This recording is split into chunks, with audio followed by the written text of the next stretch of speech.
Hello and welcome to another episode of the BTW podcast. This is our Christmas podcast. We don't really have an intro at the moment. Actually, every episode we have a different song, but obviously we kept it festive today by intro. But do you know what? Let's get right into it, lads. I got myself, Yannick Noir. We got Judy. Black Gatsby. We got Evans. It's the three of us today, and we're going to try and cover as many sorts as possible. But what we're going to do, we're going to start with the football. Going to let Trudy discuss the boxing and maybe the UFC, and then me and them may go into it with the NFL. So let's get right into it, guys. Premier League. Every week, Chelsea seem to be getting further and further away, and the chasing pack seems to be getting a bit more modelled, if anything. Like, what do you make of the league so far? It's been a bit mad. Even if you look at on Monday, for example, if Mane hadn't scored that goal, like it was 94th minute of 98 minutes, he didn't score that goal, the gap would be ridiculous. Everyone's saying that Chelsea got easy games. I don't even want to call it easy because who's it? Stoke and Bournemouth. Yeah, winnable games. Yeah, they're winnable games, but both of them can give them a tough time. If you look at like Chelsea's last few games, teams have been getting a bit closer, keeping it tighter against them. Sunderland kept it tight. West Brom kept it tight. Do you know what I mean? People keeping it tight with them. So it's getting tighter. So whilst they're winnable games, there's still games that they could drop points, but the gap's already there. Do you know what I mean? So they're going to. I don't see them losing to either of those teams, but they could draw against one of those teams. But the gap's already there. They're going to be top on Christmas Day. 100%. They're probably going to be top going into 2 years. Well. Yeah. So is it safe to say if they win the next 2 games, that the rest of the pack have a hand, have a task in their hands trying to kind of call back the difference? I think so. I think if you look at it, Chelsea's next tough game is against Spurs on January 4th. Yeah. I think before that, Liverpool have to play City. That's Christmas, New Year's Eve. Yeah.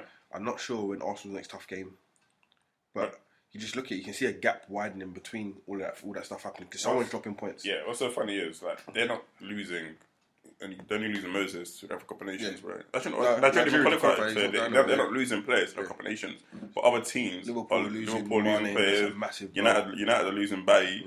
Do you know what I mean? Liverpool still might lose Mossi's face. Matip. Yeah, obviously, that's trying to figure that one out. Yeah. So there's teams across the patch losing players to the African Cup of Nations. So while they're getting weaker, Chelsea are going to remain as strong as they were. They've been in these last 2 months. So the question is, is it too early to hand the title? Obviously, the gap's only 6 points between them and Liverpool. I remember 7 between them and City. September. When they lost 3-0, it was against Arsenal. Everyone's like, they're out of the title race. Now they're top and the strongest. Like, this thing changes in the blink of an eye. A couple of weeks ago, United weren't in the running for anything. Yeah. Now they're back in the running for top 4. Yeah, there's 13 points separating first and 6th place. Everything changes in the blink of an eye. Do you know what I mean? I just think, whilst everything changes in the blink of an eye, as strong as Chelsea have been, it's unlikely that they're going to mess this up. Do you know what I mean? So it's fair to make them favourites, but not to hand them the title. But remember we talked about the other day how this league's become such a transition kind of league in a sense where if you don't make Europe the next season, you're in the best position to kind of make a run for the title because Chelsea don't have any European commitments. Yeah. Whereas, 4 of the other teams in top 6 do. I mean, Liverpool and Chelsea are the only teams who aren't in Europe. Arsenal, City, United and Tottenham have European games to come. And we've seen the knock-on effect of playing in midweek, even especially for the European teams playing on Thursday, coming Sunday, the effect it has on your league performance. So they seem like they're strong. Everything's in their favour for them to kind of go on to win a title. But as I said, it's still too early. We're not even in 2017 yet. It's still December. We're not even at Christmas yet. So that's how it goes. I was speaking to one of our colleagues that works at Chelsea, and he basically said that they go in on Monday with Conte. Yeah. He sets out what he wants done for the week, innit? Mm-hmm. And they hammer it home every week. So come Saturday, they haven't had European games and haven't had to do specific training for specific players. They just hammer home what they want to do. So come Saturday, the weekend game, they're not allowed to. That's the thing. They said that's basically how Luis has got to the level he's got to. He just nailed it home with him. He's had sessions with him every day for a week, nailing home to him what he wants from him. This is what people forget. I think this is when having squads kind of benefits certain teams because as an athlete, if you play that many games, we all play football sometimes. So some of us play professionally, some of players as a hobby, a recreational thing. But the more strain you put your body through, and if you don't give your body that enough recovery period, you're not going to be optimum level. And that's what's happening in some of these players. So you know how some managers moan, someone like the Peps and Jurgen Klopp said, we need a winter break. It's things like that. Without those kind of periods, that these players aren't able to perform at the level. So obviously, sorry to digress, but the argument comes that England players can't perform at the highest level in the summer tournaments because they play throughout the winter. It kind of, there's some truth to that. So some of these other teams aren't really getting much of a break during the season because they're playing in Europe and other competitions. Whereas Chelsea players and all players, they've got a lot. Yeah. When was the last time that a team that did participate in Europe won the league? Last year. Oh, yeah, it was last time. No, but what I'm saying is it's not. I mean, it's not really like a president. It's not really like a constant thing kind of stuff. I think the reason why teams like Liverpool and Chelsea who aren't in the league are performing is because you have to just put it down to TV money. Everyone's getting TV money, so everyone's getting more money to strengthen their squad. Yeah. So Liverpool are doing their thing as well. They have to win their games, but they also kind of have to rely on other teams to do them a favour as well, kind of stuff, because the other teams got stronger squads, so they're more able to compete against the teams that are in Europe. Before it wasn't like that. Before you can be in Europe and still manage the league kind of stuff. But that was when it was just top four. Yeah. I just think it's a case of the league itself strengthening. Yeah, there's more depth and quality in that's not really. The counter to Evan's argument there is, whilst let's say like a team like Liverpool is relying for other teams to have strengthened to do them a favour, these are the same teams they have to face as well. Yeah. Do you know what I mean? So they're losing against Bournemouth. They're losing against Burnley. Mm-hmm. So it's hard to put on one thing. Yeah. Do you know what I mean? There's a plethora of reasons, but I generally believe not having to focus, basically being able to focus on a single game for a whole week. It's an advantage. Look at Van Gaal and the season where he got United fourth. Had United had different commitments, I don't think he's making that. No way he's making top four. And the next season had them in Europe, and look what happened. Do you know what I mean? So it's. And like I said before, it never used to be like that. Before you could commit to Europe and commit to league at the same time. But because, like I said, it's no longer a top four. The teams out there, it's extended to 6, 7, maybe even 8 teams who can realistically battling for those top spaces. So you can't. Sometimes there's some teams who struggle doing both because there's not much room for error anymore. Do you know what I mean? So yeah. Talking about struggling, we're going to talk about somebody's team here. I'm not going to say anything. Do you know? We obviously me and Chudo are the ever present, as people on this podcast. Obviously, we support Man United. Do you know what I mean? Obviously, there's a lot of right with our people, the people on the podcast. It's not just United fans, obviously. Yeah, but we're struggling. Okay, cool. Okay, you got the floor. You got the floor with it. What's going on? What's happened? There's two games. It seems like Arsenal fans are up in arms because there's two game skid. It's always up in arms. It's always a civil war between our club. It's always that side versus that side, and whichever side prevails on the day, that side will reign supreme. It's coming like Marvel, No, it literally is. Obviously, those two big those games. Losing away dropping points at Everton, dropping points at Everton now because in the context of things, because Everton they're not a good team. I don't know how they're not a good team. But they're top. They're still in the top half. They're not a good team at all. Obviously, the manner that we lost was obviously not good. Losing away at City again, it's not a bad result. It's not like maybe it's the manner the way. It's the manner the way we played. I think it's the manner. And you have to look at who City had out. But go on.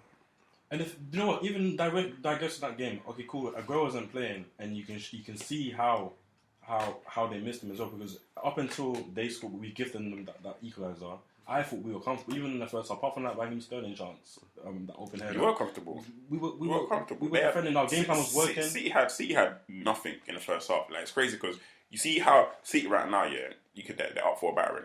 If anything gets to City right now, you're taking at least a point off them. City aren't the same team as they were at the same team, but I just say it you could like this. So they had no Gundogan, they had no Stones. The goal you scored against them was largely down to them being poor defensively.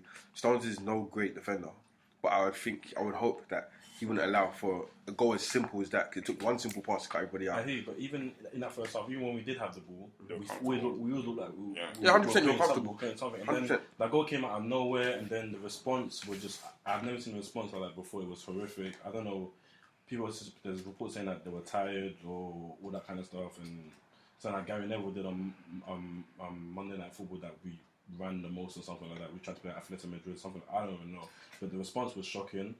But it's just at the end of the game, okay, cool. Everyone, when Arsenal lose, it's comedy for our fans and Arsenal fans. Robbie and his gang. But it's just a joke. It's like you're acting like the season's over. It's not over. Do you know? Can I digress? Sorry to go all the way. I'm gonna use Robbie's song as an intro to the song. I think I'm gonna do it. One sniff. Okay, let's get back to the point. Can I just say, because the point you've made there now, Manchester United fans can make the exact same point. So Manchester United went for a spell of games where they should have picked up points, but they didn't, and it was not largely because they weren't good enough, but because their own faults, and everybody wrote Manchester United off. So when I see Arsenal fans complaining about stuff like this, I'm not sympathetic. What are we complaining about? In terms of you said where were we struggling? I'd say losing 2 away games, and in the manner that you lost them is pretty alarming. Do you know what I mean? If a team that's meant to be going for the title shouldn't be going for that. You know what, the reason why I feel like it's like a knee-jerk reaction, because if you think about it, our last loss was the first game of the season. So it's not like we're like dropping points like here and there 100%. Like a thing like we were winning, we're on a good streak. Okay, we drew a couple games like I don't know, I think it was November or something like that, where we drew against Middlesbrough and all them people. Middlesbrough, drew United, and the performances in those games are probably what people are talking about. Because against Manchester United, you offered nothing. Let me just say, I think it's not different football. Like, it's about what have you done for me lately. When you're winning, no one cares. Because it's so funny, like, once Arsenal lost those 2 games, I started seeing stats about Wenger's performance. And it's like, when they're winning, no one but that's sports for you. This is like sports is, they focus on, your positive result. And as soon as you start being negative, that's it, they switch to the negative side. And it's like that for all sports. And it's a knee-jerk reaction. People are like, that all isn't exactly over. Arsenal are still in it. But I understand it's been 2 very disappointing, like, second halves. In 2 games, they've had 2 poor second halves. They've lost against 7 after winning after going 1-0 up. They lost against City after going 1-0 up. On both games, they went up quite early in both games. And it's like we've talked before. Is Wenger? Does Wenger deserve some blame not being able to deliver the right tactics or picking up his squad, not being able to motivate his squad to kind of hold on to this league or be competitive in second half of football? I don't like. Because he was praised for his substitutions in the United game. They praised, oh my gosh, Wenger's substitutions. But really and truly, that was a mistake because that was Rashford's mistake and then Phil Jones' mistake after that. Do you know what I mean? It's like, it's why I say football is crazy. You've got to put a lot of context to what people are there. There's context to it. And like you said, prior to those 2 defeats, you hadn't lost since the opening of the season in the league. But at the same time, this is a team that's meant to be going for the title. So you put all of that stuff out of the window and you look at what's happening now. Because if Manchester United were going for the title and we lost back-to-back games, against teams that we should have beaten, or teams who were up. Was it Watford and City? No, against who? Man United. Yeah. Oh no, we lost to Watford, we lost to City. But I'm talking about if we were going for the title and we lost 2 games, we were 1-0 up in, and then we came back to lose 2-1. Then it would be alarm bells. Do you know what I mean? And I think it becomes more of an issue when you look at the performance. Do you know what I mean? Like you said, heads dropped, but then you start looking at individuals. Obviously, Mustafi was out, and I think that's a massive. That played a massive part in it because I don't rate Gabriel. I remember when he first came. Arsenal fans were going crazy about him. He's some sort of tough guy. But came from the favelas. Yeah, but I don't see it. And I think Mustafi probably would have negated some of what happened. I want to ask a question. We had a debate in one of my group chats about Francis Coquelin. I know you like Coquelin, Evans. What you used to. I know his limitations. I'm constantly having arguments with my own Arsenal fans. Actually, I stopped now, because I always say to them, Coquelin's playing good right now, but the bigger picture, he's showing me he's dying. Because you can see his limitations. The exact same thing. You can see it even in the. He's not good enough to start for a team that's without aspirations. Somebody he won his first tackle that he won led to the goal. It's crazy. It's not bad. Somebody compared Coquelin to Roy Keane, and I swear I've never been more disgusted in my life because either one, you forgot how much of a good footballer Roy Keane was, or 2, you completely overrate Coquelin. I'm not trying to have a go at Coquelin, but it seems to be at the heart of every discussion between Arsenal fans. Should he or shouldn't be starting? Like you've seen, like Evan said, his limitations. I don't think there's certain players that shouldn't be starting in the team with aspirations of winning things, be it a title, be it whatever. Fellaini should not be starting for Manchester United side that has aspirations of making it to the top 4 or thinking. And at the start of the season, remember he was playing beside Herrera, and everyone's like, I want to talk about Fellaini in a second. Yeah, I really want to talk about him because obviously it's unfair to just focus Coquelin and not focus on. We're gonna move. Coquelin, do you reckon if you had gone for Kante and got Kante, it would have improved your team? No, because obviously we signed. Listen, I don't know what role. Kante wouldn't have played. He's playing. We signed Xhaka for the role that Kante played for Chelsea, kind of stuff, innit? okay, Xhaka, when you play Xhaka and he's got like someone like Coquelin who he's prone to a bit of brain damage. I'm not gonna lie to you. And this is why we need Ramsey, and people overlook the fact that we miss Ramsey. People say, "Oh, Ramsey shit, we don't even." I don't hear that. Yeah, I just don't understand it. Ramsey's a I crazy really don't understand. player. I think the bigger picture right now is to play Xhaka and Ramsey together, and that is our midfield too. I don't want to hear no Cazorla. Cazorla's nice, he's a good player, but people get caught up in the aesthetics, the style more than the substance kind of stuff. I totally hear that. I think the two-footedness. People love it. Taking the corner of a left foot. But he could easily get overruled in the middle of that park. Exactly. You know what I mean? It's like he doesn't have. When you have the ball and he's dictating, he's punching. It's fine. It's cool. But when you have to play, say, imagine someone like Pogba coming up against someone like Cazorla in a game. You think Cazorla will be able to keep Pogba? Cazorla's intelligence would keep him in it. But when it comes to the physical aspect, you saw it when Man United played. When Man United played thingy, Pogba was outstrengthening everybody. That he moved up, and then he was moving up Coquelin. And I think, as intelligent as you are, it'll come to a point where intelligence goes out the window. Like in sports, you do get a lot of players who lack in what they lack in physicality, they make up in intelligence and IQ, and they're able to use that IQ to kind of to close the gap. But it gets a certain point. It gets a certain point where your lack of physical strength, you can't do it. So let's use the best example. Do you remember when Bayern Munich absolutely battered Barcelona a few seasons ago? And everyone was saying about Xavi and Xavi's this and he's so intelligent. In that game, he got overrun simply because he was playing against versions of himself who might not be as good, but they were physically near him. Yeah. But physically they thingied him. Yeah, it's completely different. Like imagine, like this would be ridiculous. Like say me and you have the same same attributes, but you're 6'5" and I'm 5'3". There's only going to be one winner. Yeah. So imagine I'm chopping for a ball. Exactly. You can maybe a few times out of 10 be able to use your smarts to out jump me. Exactly. Know when to jump. When to jump. Change my position. 7 times out of 10, my height may we're getting it. There's nothing about IQ. I think Cazorla, I like the whole technical thing. So I think in a game where we think, raw, that was a crazy tackle and he's jumped in and he's won the ball. In a game where seeing someone that thinks I'm going to move my position or I'm going to move a second earlier so I don't have to make that tackle. I think that says everything. That's everything to me. But there comes a time where you're going to need to make that tackle. Do you know what I mean? Let's go and let's quickly move on to Fellaini. Do you know what? I've never been the biggest Fellaini fan from we purchased him to now. I'm not saying he's a terrible player. Sometimes I will admit he's come on. Sometimes he's done jobs for us. He's done jobs. But he's the type of player is I can't take those small moments and ignore all these negatives like that. He shouldn't be in the United team. Letting know the squad. Shouldn't be in the United team. What I'll say about Fellaini though is that I didn't agree with the booing. I wasn't. I don't think I was at that game. What game was that? That was against. Who did he come against? The game after Everton. Yeah, game after Everton. Yeah, game after Everton. I can't remember what game it was, but he got booed, and I didn't agree with that. Against Tottenham, wasn't it? Yeah, it was Tottenham. Yeah. Then I was at West Brom last Saturday, and when he came on, like the reception he got was one of the best receptions I've heard for any player. Like they proper made a point of saying like this isn't us. Obviously, everyone says you're away fans, you're real fans, innit? Do you know what I mean? And the away fans made a proper point of letting people know this wasn't us, innit? Like. You get day trippers that go there and make noise for him, and they gave him proper ovation. I think I can't remember who came off for him. It might have been Rooney or whatever. So he got a big cheer going off. But when Fellaini came on, the cheers and the singing of his name was noticeable. Do you know what I mean? That said, you can do that all day you want in it, but he messed up in it. It's crazy how like United are on the verge of selling someone like Fellaini.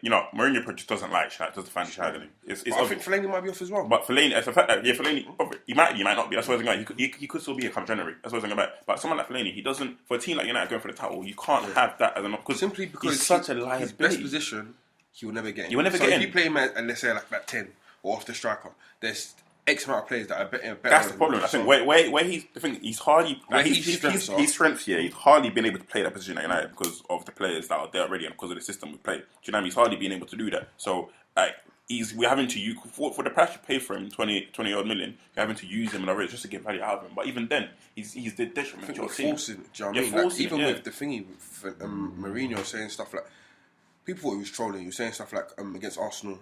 If Fellaini was available to me, he would have been on. He would have stopped that, bro. Fellaini doesn't win headers.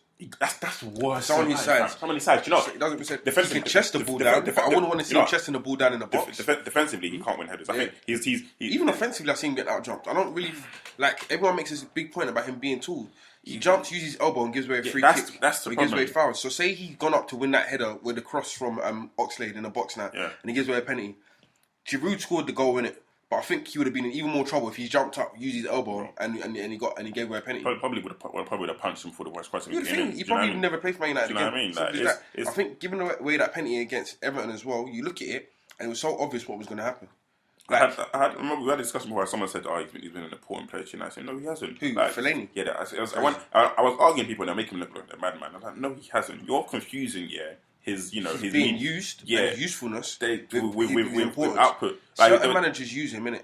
And I think they find a thing with him. So obviously, Ryan Giggs turned around and said, the good thing about Fellaini, and I don't like why people get onto him, is that you sit him in training, you tell him something once, and he does it. Yeah. What someone does in training and what someone does on a pitch are two different things. So the thing is, Fellaini, for the role he's playing at our team, he needs to be able to win the ball and utilise it. Yeah. He can win the ball. He doesn't win all the time. He can win the ball, but it's about using it after that. You see him try to play it like a 10-20 yard pass, and he struggles to do it. You know what I mean? Using the ball and thinking, because forget all of that. It's actually using the ball. So he'll get the ball, and then it takes him 2-3 seconds to get the ball out of his feet and then punch a pass. And the pass will be a 5-yard pass because he can't pass further than that. By the time he's done all that, someone's already onto him, the option's closed, that kind of thing. His speed of thought and his speed of movement isn't quick enough. Herrera's faster than him. Yeah. Carrick, at his age, is faster than him. Pogba's Pogba's definitely faster than him. He doesn't have a place in that midfield. It's a simple fact.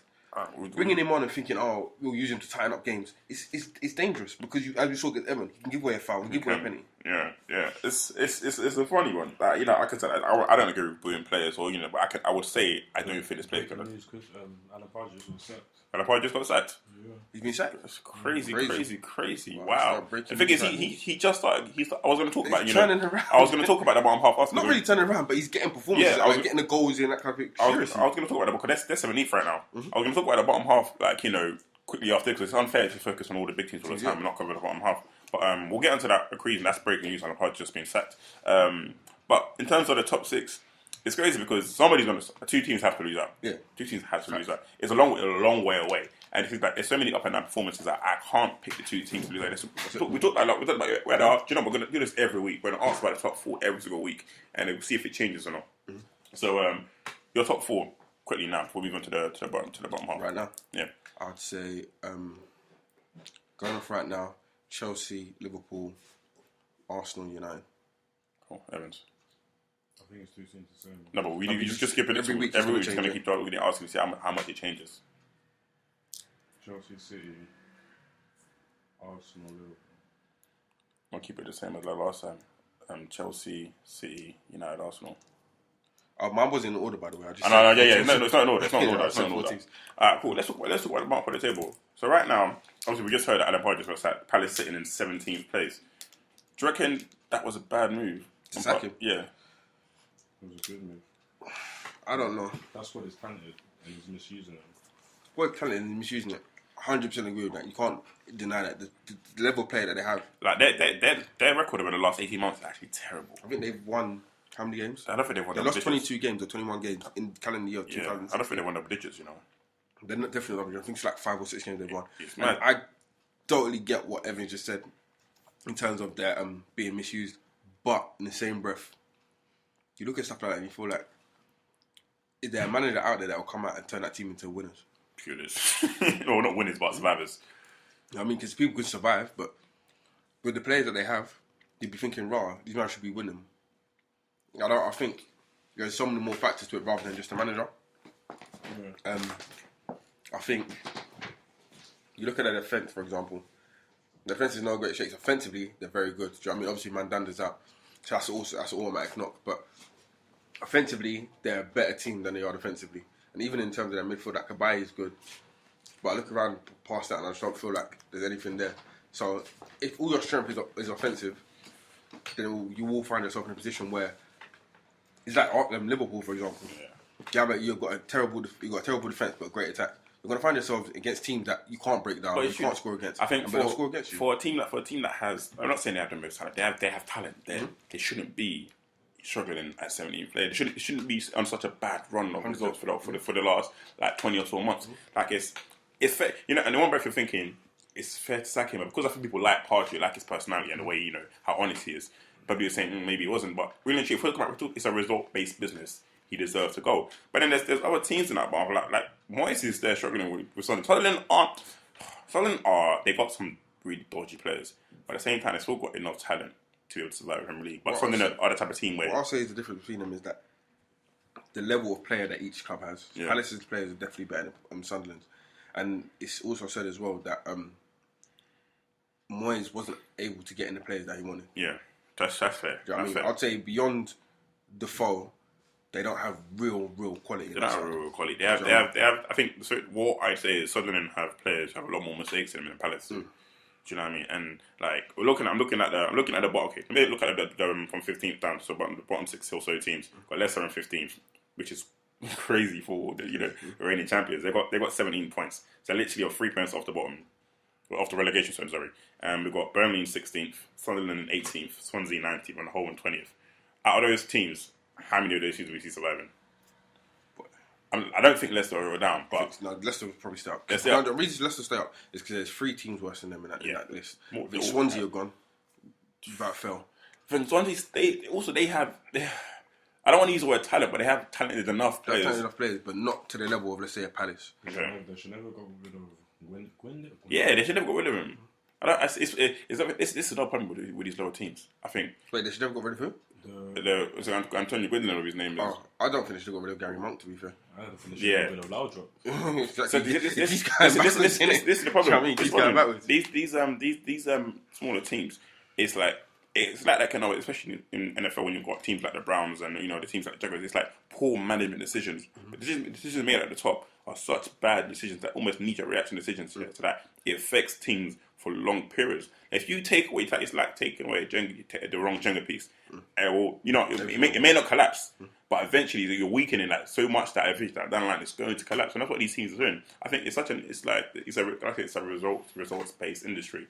But sometimes you have to weather the storm long enough to know that it's going to clear eventually. But the thing is, I think some of these owners and chairmen don't. That's the thing. Time. Some of these teams don't have that luxury. Manchester United can weather that storm because they're not going down. You might miss out on Europe, but you're still going to get money. Yeah. A team like Palace trying to weather that storm, you might wake up and find yourself back in Championship, League One, whatever. Do you know what I mean? Look at your Boltons, your Wigans, teams like that who are in the Premier League, who have done bits. They dropped out, dropped into League One. Do you know what I'm saying? I don't think you'll see them drop down to League Two, but League One, Championship, and some of these teams can't afford that luxury because this TV money, I wouldn't say it's keeping them afloat, but once you taste it, you're not really I don't want to lose it. Do you know what I mean? So you're going to do what you can to stay in the Premier League. Do you know what I mean? Yeah. That's what the fight is, to stay in it and get into the Premier League. You're not going to see a man that's been at your club or used to play for you and say, oh, look, because he used to play for us, we're going to give him a chance. If it means you're going to drop out, you're going to miss out on that TV money, I'm sorry, mate, but see, loyalty goes out the window and you got to go. Yeah, we'll talk. Personally, right now, I think teams I think are probably going to go down right now. I think Swan. I think Burnley on Hull are gone.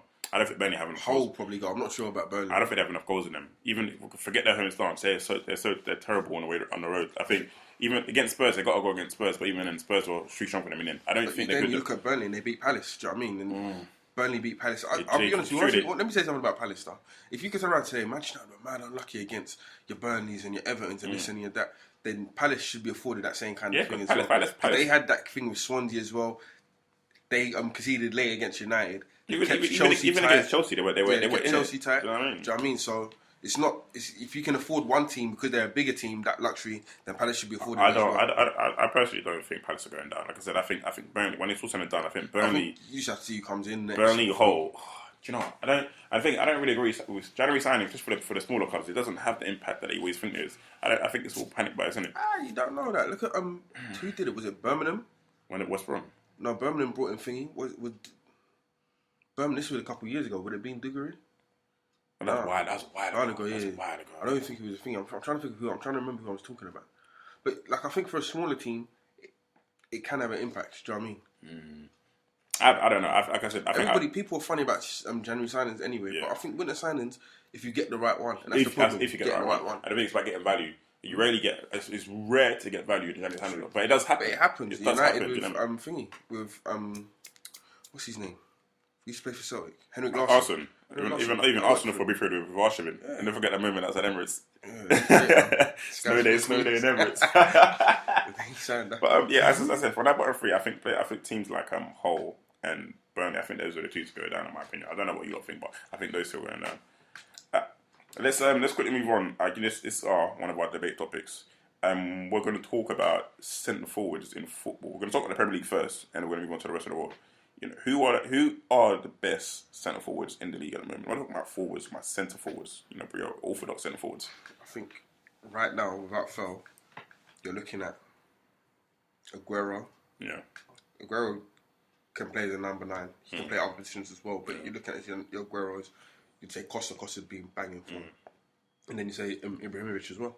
I think those are your top 3 that you look at in terms of straight number 9s. It's crazy because those are the top 3, and then there's 3 of those players on the top 5 goal scorers. So, you know, Costa's got 13 goals, Ibra's got 11, so Aguero's got 10. Aguero's served 2 free match suspensions. Do you know what I mean? So it's weird because in football there's not many pure centre forwards anymore. If you look at the best players in the world, a lot of them are just like, you know, forward, like, you know, wing for wide forwards or whatever you want to call them, but you're not your prototypical centre forwards. Like right now, the most informed player in the Premier League right now is probably Alexis Sanchez, arguably, and he's playing centre forward, but he's not a centre forward. Yeah. Do you know what I mean? So it's weird, isn't it? It's the way the game's developed. If we want to go to other leagues, you're looking at your Lewandowskis, your Cavani's.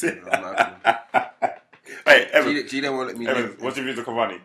Cavani has 11 out of 10 movement, but his finishing is so poor. But I think he scares anyone. You're playing against him. Yeah, I think he's a handful. He's a handful. No, but he's more than a handful. Like literally, when we played against them both legs, I was shit scared of him. His movement is. I want to say. I'll be honest, I wouldn't be shit scared of him because I just think he can do everything right. Then when it comes down to finishing, look at you just said it yourself. So when you played him the first time, how many chances did he miss? A lot. Yeah, exactly. I missed a half worth chances. I'll be dead honest with you. Like, if you can keep a team down to minimal chances, it's like what you say about Liverpool. When we played Liverpool at Anfield, we kept their chances to a minimum. So if a team that can't defend but batters teams, you keep their chances to a minimum, and you know it's going to be Cavani on the end of those chances, you'll be smiling. I think the fact that, but you know, it's one of the ones you know he's going to do it, score eventually. I think the issue is, he's too many. I don't look at him like that. I know I face Aguero, and I say I know he's going to score eventually. Yeah. Do you know what I mean? When I say eventually, I mean like give him enough chances he'll score. That's someone like Aguero only needs 1 or 2. Yeah, right. That's what separates someone like Aguero and someone like Cavani. You forgot thinking as well, Harry Kane. I was sure Harry Kane because he's been up for so much. Forgot about Harry Kane. Harry Kane, you know, he's on it. Yeah. And Bentega's centre forward. He's scored a lot. He's up there. He scored 8 goals a season. We've got Lukaku scored 9 goals, but I just don't rate this guy. How are you in Benteke? You're not in Benteke. I think Benteke's better than Lukaku, you know. Your guy, man. They're both in the same. Lukaku's better than Benteke. I think Benteke's better than Lukaku. And Lukaku's younger than him as well. Lukaku's better than Benteke. I think Benteke's better than Lukaku. Lukaku's got a higher ceiling for me. I think that's the problem. He's got a higher ceiling, but what I see on the pitch, there's not enough consistency there for me to say. I think you put Lukaku in a better team and he'll do better. I think you put him in a better team and he'll do better. But you saying the thingy, and I know Gino will never forgive me if you don't mention Icardi in it because. Yeah, I'm gonna say Icardi. Yeah, he scored yesterday against Lazio. There's Higuain, you know, but I think if we're ranking the top 10 forwards in the league, just top 10 forwards in the world. Benzema, forgot as well. The top 10 forwards in the world, the top 3 probably going to be made up people like Suarez, Messi, and Neymar. Suarez is number 1. Do you know what I mean? Yeah, so it's like, and you look at these players, they don't play as CFs anymore. Suarez isn't an out centre forward.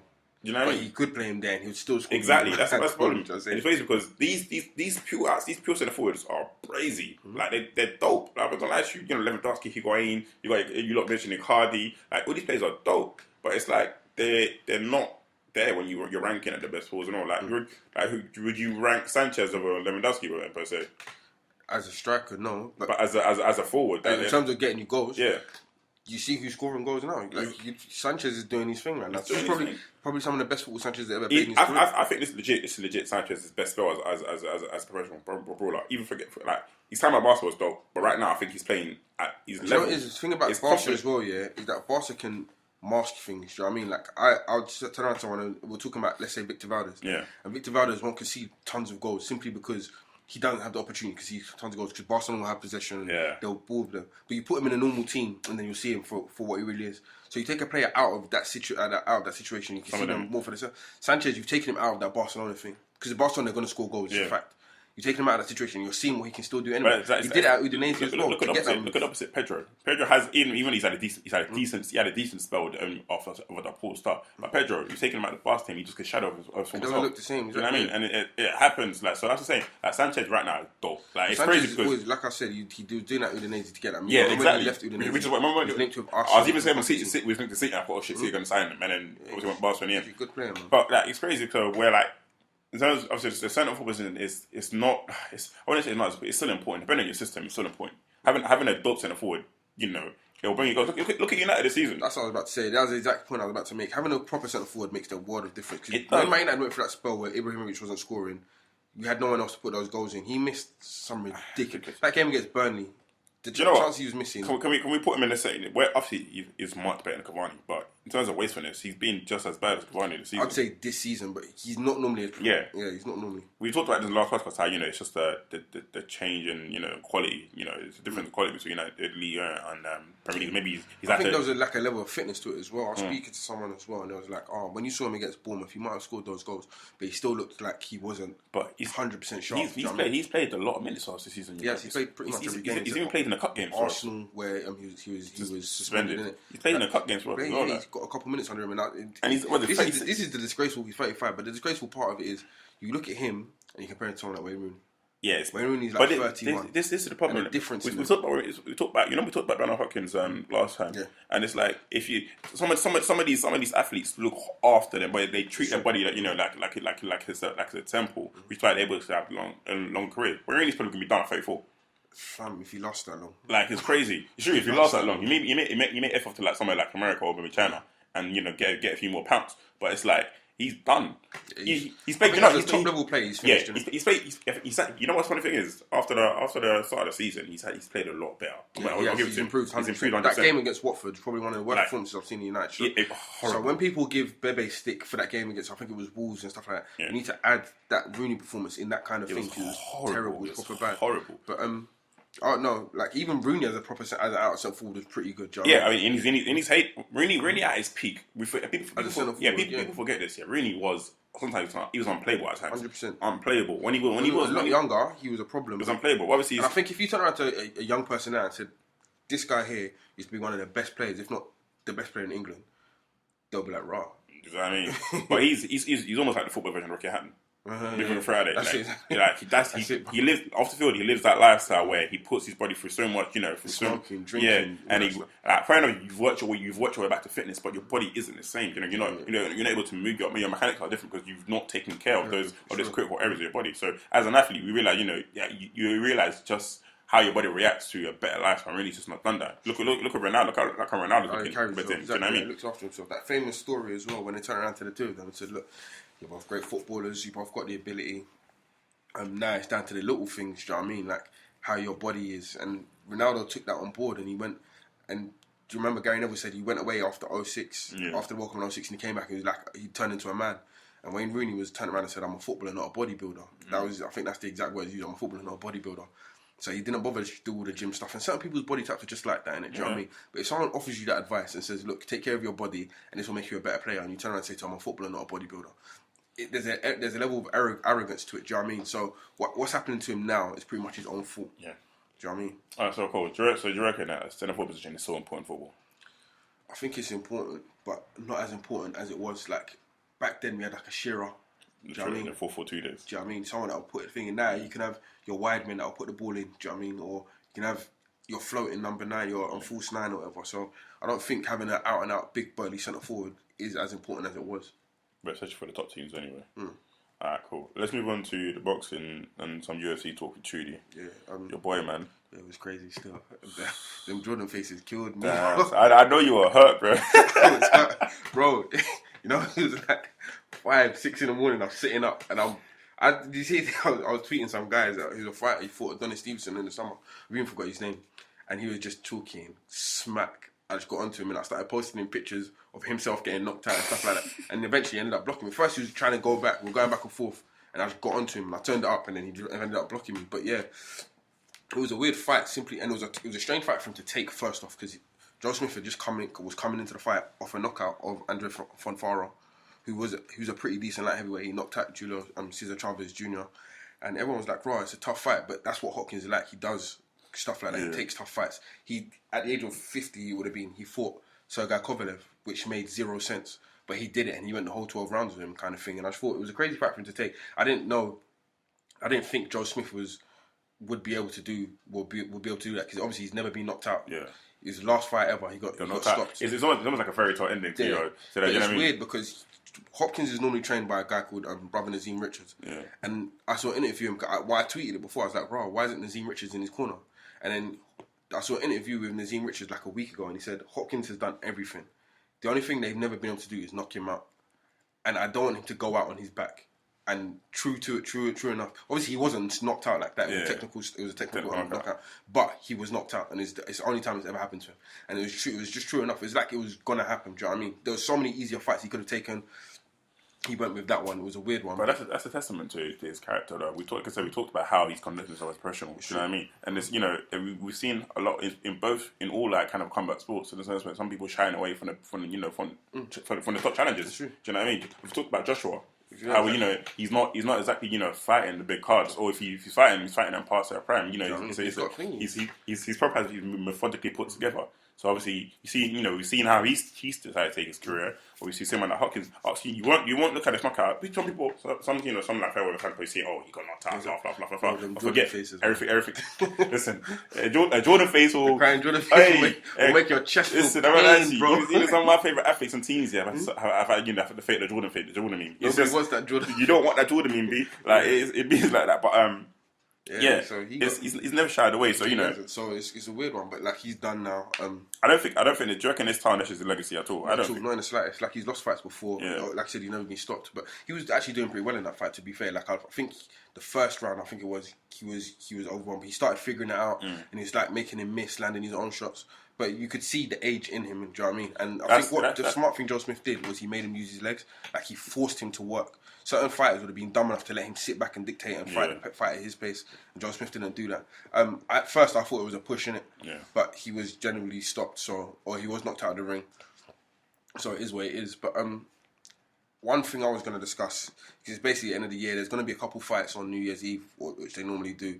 But you always, and there's a couple fights this weekend as well, pardon me. But what you people do at the end of the year is like your fighter of the year and your fight of the year and that kind of thing. And so I was on Twitter yesterday, and Benny Banks tweeted that Keith Thurman and Sean Porter's fight was the fight of the year. And I was like, bro, like, what, were you not watching? Did you have your eyes closed for like 11 months of the year or something? So I just did I pulled up a little list of my fights of the year. And I've got Chisora versus White. That was like a crazy It's only because I missed that fight. I wanted to watch it. We didn't talk about it. We didn't talk about it, but like the actual fight, I think for their skill levels and their fitness, the fight was crazy. Do you know what I mean? I was tweeting the whole thing. Me and my brother saying the build up to the fight is going to be better than the actual fight itself. They're both going to gas out around 4, and it's just going to be 2 fat slows thinking each other. And whilst they both did gas out, but had gassed out a little bit later than we thought they did. They both still went for it. It's mad because that would have been probably the fight that night. Yeah, it was either that or Jose Aldo and Frank Buglioni. But I look at both of them. There has to be a rematch. Yeah. Dylan White's talking about fighting Berman Stevan, but that fight there, the rematch will probably bring them money. Do you know what I mean? I think Chisora's fitness let him down. If Chisora was fitter, he would have won. He would have walked that fight. Because I thought he won that fight. I thought he won it. When I saw the tweets and everything, and when you were kind of like looking at the commentary, everyone's saying, he actually won that fight. Yeah, I think he won that fight, and it's weird because I remember during the gloves is off. He was talking. He said he's talking about what happened when they were sparring, and he said he threw a combination that hurt Dylan White, and Dylan White said, "You're talking rubbish." And I can't remember what round it was, but he threw that exact same combination. It's like he was trying to prove a point. He threw the exact same combination, and he saw Dylan White kind of like go back, kind of thing. And I thought, no, he wasn't lying, kind of thing. He wasn't talking rubbish. But you had that. You got Santa Cruz and Frampton, which I'm going to go into soon next as well. That was a very, very good fight, simply because of how it was. The two fighters involved, both undefeated, and Frampton moving up and taking the belt, taking the decision as well. And it's weird because I remember early in Frampton wobbled Santa Cruz, and it looked like maybe he was unbalanced, but watching it back a couple of times, he did actually wobble him. And they're going to do their rematch in January as well. Another fight I picked as well was Crawler versus Linares, which was a crazy fight. Like, Linares was anointed as the golden boy. He's going to be this guy. But every time he seemingly got there, something happened. So he's lost on cuts and he's been knocked out and different things have happened to him. But like this night in Manchester, he properly he did his thing. It was a very good fight. I think it was round 5 or 6 was pretty good as well. That was a good fight. Then I also looked at Fighter of the Year as well. And I've got a little list here. I'm not sure who I would actually give it to, but Frampton is definitely there. He beat Quigg, then he moved up to featherweight to beat Santa Cruz, take his belt, take his undefeated record as well. Terence Crawford has to be there with a good shout. He fought 3 times this year, beat everybody handily. I think he's on his way to becoming a pound for pound king. He specifically said he wanted to be Fighter of the Year. Like he fought John Molina a couple 2 weeks ago, whatever. He kept saying, "I want to be Fighter of the Year. I want to be Fighter of the Year." And he beat Victor Postol, who beat. He beat Victor Postol. He made it look very easy as well. He knocked him down a couple of times. It was very easy for him, and he's easily the best junior welterweight in the world. They're trying to line him up with Manny Pacquiao. Andre Ward gets a shout because he moved up and he dethroned the killer in Sergey Kovalev.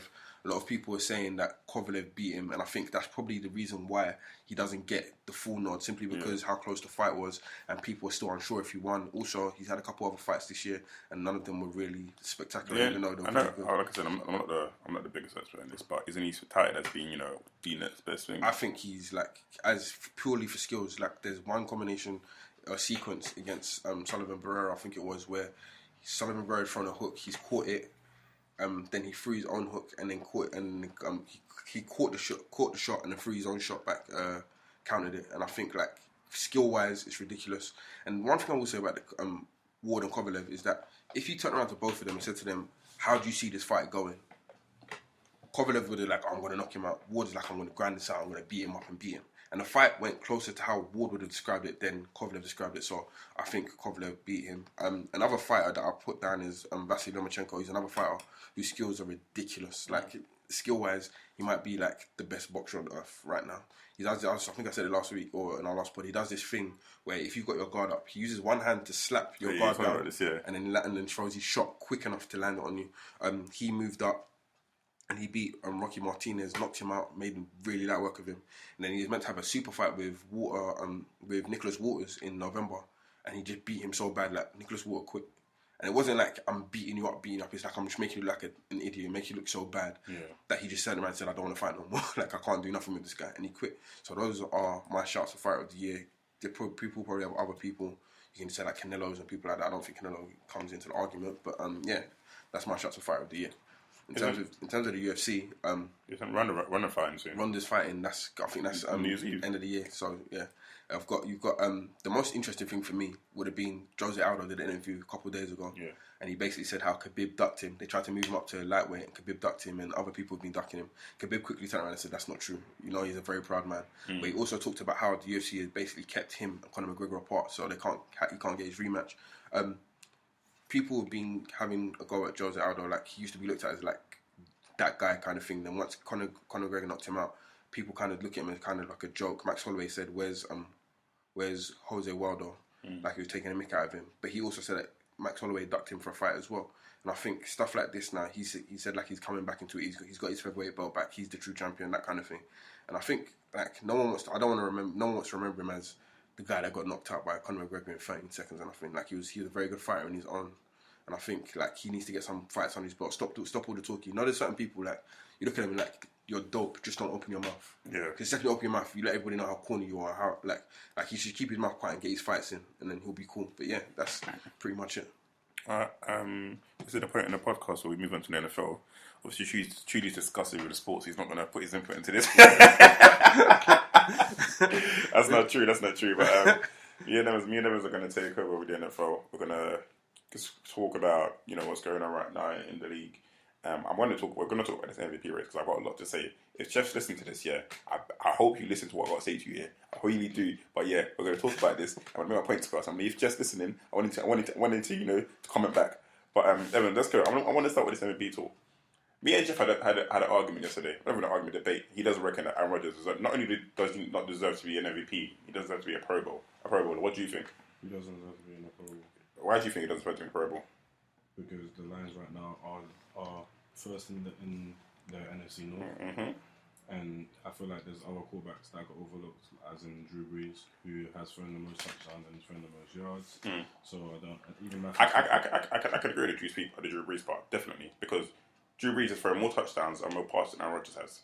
So he deserves to be a Pro Bowler. But I think this year, someone like Dak Prescott coming in has kind of messed things up. I don't think Prescott deserves to be a Pro Bowler. I don't think he deserves. I think the whole offensive line deserves to be a Pro Bowler. I think Prescott, his numbers are, if you look at his numbers, they're middle of the park. But let's go back to the Rodgers thing. Jeff said that, I'm sorry, Jeff, but Jeff said that Rodgers deserves to be a Pro Bowler MVP. But you know his numbers, you know he's top 5, top 6, should I say, in Jeff said he deserves to. He doesn't deserve to be a Pro Bowler. You know he's got better stats than Matthew Stafford. Matthew Stafford is not beating a team. He's only beating 2 teams over 500. I think. Green Bay's team overall is Matthew Stafford is carrying this team to. So is Aaron Rodgers. Potential, but Aaron Rodgers must be the best. But he's carrying. Not only he's carrying the team with a poor defense, carrying the team with no running game. Drew Brees is carrying the team with no defense. But I'm not arguing about Drew Brees. Drew Brees deserves to be a Pro Bowler. I think he deserves to be. He's even if he had a 2-game skid, he deserves to be in an MVP discussion. I just don't think Stafford has had a good season. But the teams that they've just about beaten are the teams like the Jags, teams like the Bears. Like, you know, they're just about beating. Fair enough, even Rodgers just beat the Bears. But that's because Rodgers was injured. We've seen that game where if he was fit, it would have been a different game. But regardless, that side is, I think Rodgers he legitimately deserves to be in MVP discussion because he's had better numbers than most of the players in that discussion. Him and Matt Ryan have similar numbers. I mean, let me even give out Rodgers' stats right now. I know it's unfair to just focus on Rodgers and not the other players, but Rodgers is for 3,781 passing yards, which is 6th in the NFL. He's thrown for 32 touchdowns, his second to Drew Brees in the NFL. He's 5th in QBR. He's thrown 7 interceptions, which ranks, you know, in the best amongst quarterbacks with over 10 starts. 4.9% completion, which is top 10. 314 rushing yards and 3 rushing TDs. I think because of what's happened to the rest of the team, people have overlooked what he's had to go through. Fair enough, I said he's not blameless because he's had some games where he's played really badly. Do you know what I mean? But I think he deserves to be an MVP. Personally, I think Zeke should get MVP. Fair enough, that line has been amazing, but he's also been amazing himself. I think he deserves to be the MVP, rookie and MVP, and league MVP. What do you think? Tom Brady. I don't think Tom Brady deserves. Tom Brady's out for 4 games, man. Yeah, he's been out for 4 games. 4 games, bro. But if we're using this, you know, he's had a mediocre 3 or 4 games. When he's come against top teams, he's not been against the Broncos, against the Seahawks. Fair enough, these are top defense. These are top defenses. They lost against Seahawks. So he has no Gronk, and he's still doing things with. He's got one of the best running games in the league, and one of the best defenses in the league, underrated. But his receiver pool is never that great. He makes. Okay, I'll give you that. He makes. And no Gronk is a big factor. It is a big factor. Player. But then they got 3 running backs. I'll probably start in a lot of teams in the league. And they play them in a slot as well. So. No, the funny thing is, I think everyone, like, I always say this, like, I will constantly say Tom Brady is a glorified system quarterback, and you can't tell me otherwise. He's one of the best quarterbacks ever, guaranteed. But he's still a system quarterback. Bill Belichick is the genius behind this. He's the absolute genius. He's the reason why the Patriots are able to take. You lose Gronk, cool. I got running backs going to do the damn thing. I got no receivers, cool. I got running backs to do the damn thing. You know what? I'll give away Jimmy Collins. My defense still be top 5, top 10. Do you know what I mean? I think Belichick deserves so much more praise than Tom Brady. How much you may dislike him, but he's an all-time coach. All time. You might as well put him for coach of the year while you're at it, because what he's done for the players he's lost, and he's kept this team. But I think they've only lost twice this season, right? Yeah, exactly. So we forget they've only lost twice, 2 or 3 times regardless. But they've only lost 2 or 3 times, and the Cowboys only lost twice. You know what I mean? So it's as I said, I don't think Tom Brady deserves MVP because I think for those games he's missed, you can only speculate about what he could have done. But I personally feel that Aaron Rodgers needs some more recognition. I'm not even saying he's still a Packers fan, but his numbers alone, forget the performance aside, his numbers alone, shows that he should be up there. What do you think about Dak and Zeke? Do you reckon who do you think deserves more praise out of the 2 for the team's success? Zeke. And do you reckon that's because of his talents or the offensive line's talent? A bit of both, but mostly the offensive line. That's the best offensive line in the league. And even if you talk about, I still rate Le'Veon Bell as the best running back in the game. Easily. I was going to talk about it as MVP as well because if you put Le'Veon Bell behind that line, it's eaten. I was going to talk about Bell as a kind of candidate for. I don't think he's going to be in the discussion because of the other names in there. But Bell has the most scrimmage yards, better most average, so most yards per game than any other player in the league. So scrimmage yards per game, he's got the most in every player in the league, and he's actually been the reason why the Steelers have come up to be like a playoff contender. Because Steelers are struggling for pretty much an identity at the start of the season. It was a case of Ben Santonio Brown, and that's it. But when Bell came into the game, he literally transformed that team, and obviously the team started playing better. So we'll talk about the playoff picture in a bit. But as for Bell, I think he's transformed that team's fortunes. He needs to be recognised as probably one of the best players in the league. Full stop. Not even just running backs, because he's so versatile. He catches passes out of the backfield. He's not I wouldn't say he's the greatest pass blocker, but he does enough there. Do you know what I mean? And obviously we've seen him on the ground. He's one of the most patient runners in the league.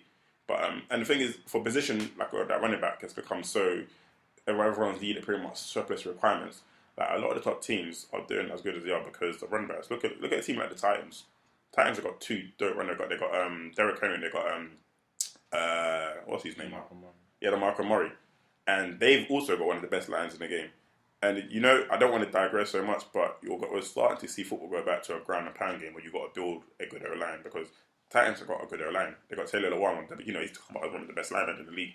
Do you know what I mean? So it's a case of you're going back to building a good line and then building a good running game. I think the Packers tried that. Packers arguably have one of the best lines in the league.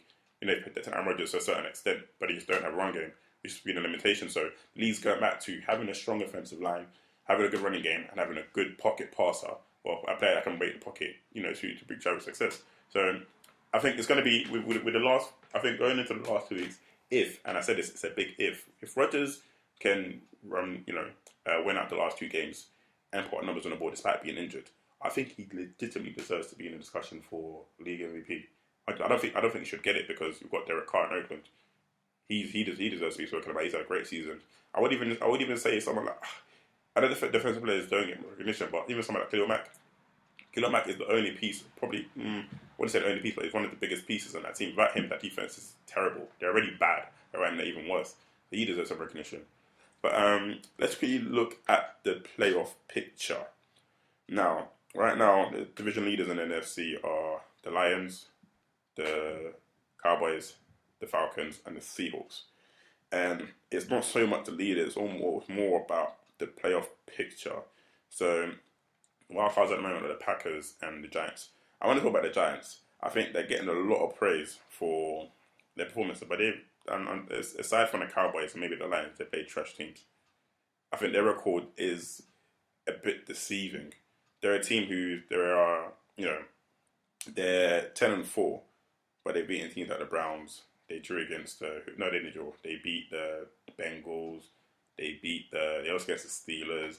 They beat a lot of middle of the road teams, but they lost to a lot of good. They lost to the Packers. They lost to the Steelers. So they're losing to the teams who've winning records. They're losing to, but a lot of the teams they're beating against the teams who are pretty much full. I think come the playoffs, a team that doesn't have a running game, and I still think the defense is suspect. I'm sure they know how to beat the Cowboys. I think the defense is suspect. I think so. You need to kind of look at their record and be okay, cool. Do you know what? They're 10-4, but they've beaten a lot of trash teams. What do you think? I think their defense is probably Super Bowl material. The defense? Yeah, but it's not. But obviously the offense hasn't clicked. There's only so much the defense can do.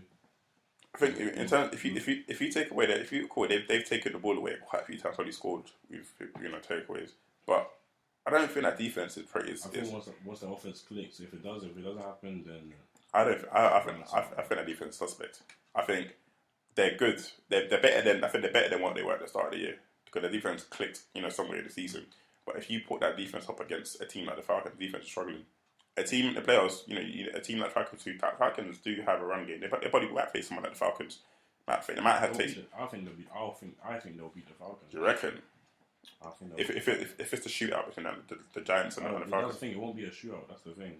It'll be a low scoring game. We've seen the Falcons we've seen the Falcons in past seasons get the playoffs and be a disappointment. They're flat to deceive a lot, but the finish is different for them. I mean, just look at against the Falcons have lost though. They lost a close one against the Seahawks. They lost a disappointing one against. No, they beat the Chiefs on the road, didn't they? They beat the Broncos. Yeah. So they're beating 2 top defenses. I don't know.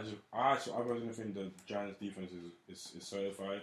The offense is not certified. If it wasn't for Odell Beckham, then this team wouldn't be in the playoff picture. And once they do click, that's the thing. Once they do click, then I think just be careful of the Giants. They make the playoffs. I think you have to be careful of any team that makes the playoffs. Any team that makes playoffs. But then, like I said, in the teams in the hunt, we've got the Bucks at 8-6, the Redskins at 7-6-1. Redskins as well against the Panthers was beyond disappointing. It's pretty much crippled them. We've got the Vikings 7-7.